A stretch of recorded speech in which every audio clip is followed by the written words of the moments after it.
Good day, subscribers and viewers. Welcome to my channel.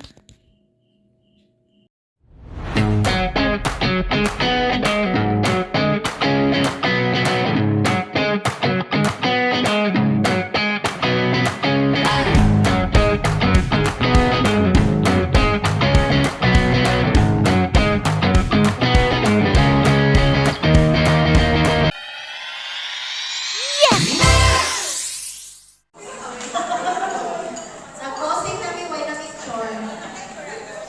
Yan. Okay. Wait.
To give her wish also si Gracie, Ate Ellen Grace, and Akalat Atulu.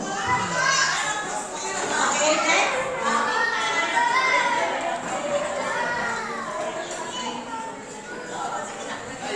To my dearest Ate Jane, happy birthday. You know that you are loved by my family.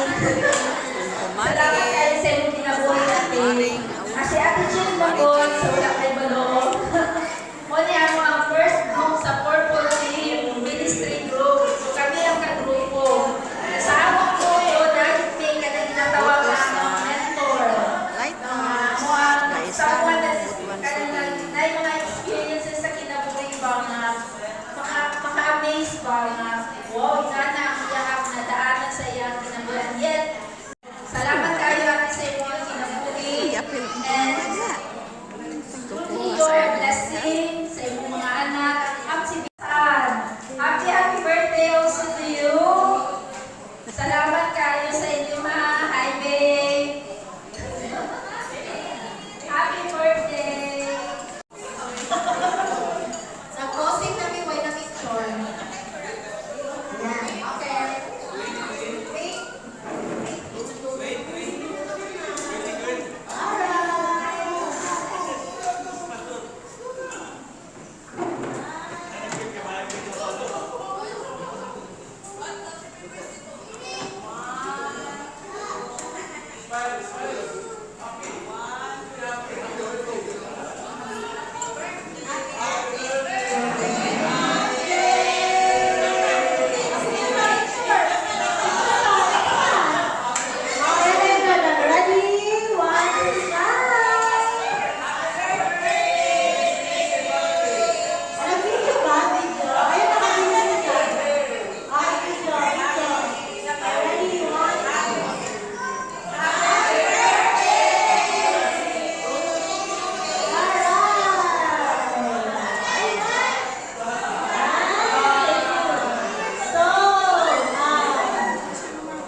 To give her wish also si Gracie, Ate Ellen Grace, and Akalat Atulu.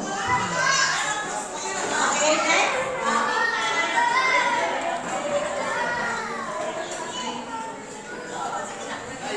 To my dearest Ate Jane, happy birthday. You know that you are loved by my family.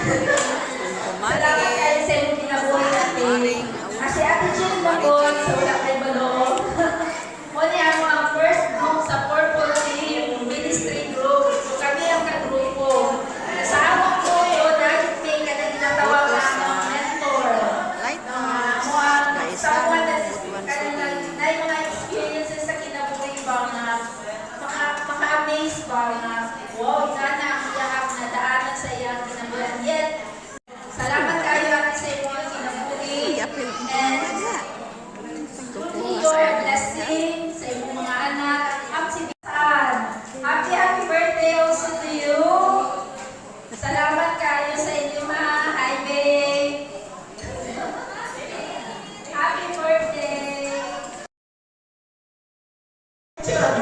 kidding aside, nahibalo ko na-assign siya sa layo, Surigao. So, ako yun, ito yun, ako, baby, i-celebrate nato sa Sunday. Ako 14, ikaw 19, so in between, so something nato i-celebrate. No? So, happy yun ko kayo. But, bago mo makasulti na happy ko, pasalamatan yun nato ang Ginoo. Ginoo yun, I always put God first at the center of my life. So, makahila ko kanina sa may nag-greeting sa ako dire. Mura ko kailan ko kay mura yun. Na-touch yun ko sa yung sulti, especially yung sulti ni Pastor. Na kung wala ang Ginoo, wala yun daw. So, mo nang ako ika-kuan sa tanan, nga always really put God first at the center of your life. Igagay yun mo niya. Igagay yun mo. So ako na-assign ko Luzon, Visayas, and Mindanao. But, still, sa ako kita, kamuwan mo yun, magpamanicure ko kahapon. Ma'am, 69 ka na? Naku, oo, nga naman.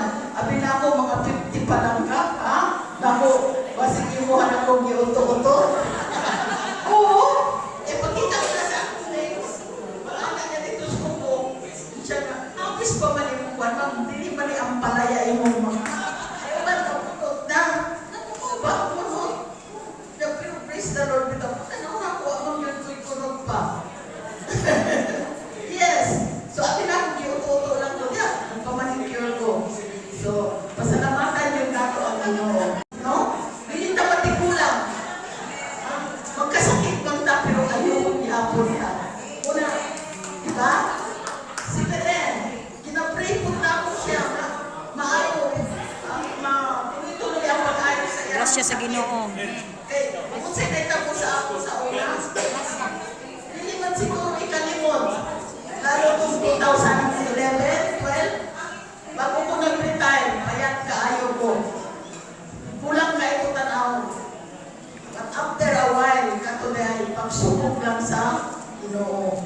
Trials, kung paano na ako siya, dawatong gihapon, despite sa iyang lihimo sa ako, wala ko nag-surrender. Lord, kung kuhaon ko nimo, kuha ako. Dili ko mag-complain.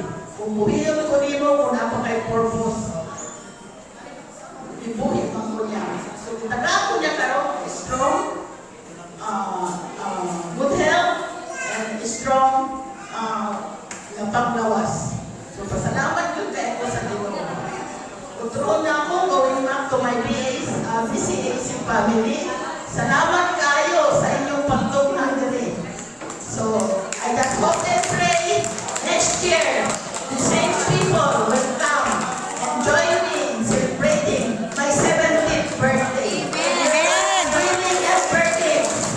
Amen. And also, I forgot to mention Pastor here, Pastor Briones. Kababayan na ako ni. I'm from North Cotabato, Kinabawan, and he's from Makilala. So, glad also, Pastor, to see you here. No? So, I hope and pray next birthday, you should be also here. No? Okay, so, ora na. To my children, thank you also for your cooperation. Wala yung bumbong ni Mama. Wala yung walking ni Mama. At least that is only a sort of love. No? Love, discipline. Para kamo, maapoy nga, mayong kinabuhi. Eh, kulang mo sa disiplina, wala. Watak-watak. So, ganang akong pagpunan sa inyo, pag-walking sa inyo, that is love. So, look at now. I hope wala ko yung pinagsisihan sa ako. Nakita na ako ang inyong successful. Thank you so much. And above all, praise and thank the Lord for everything.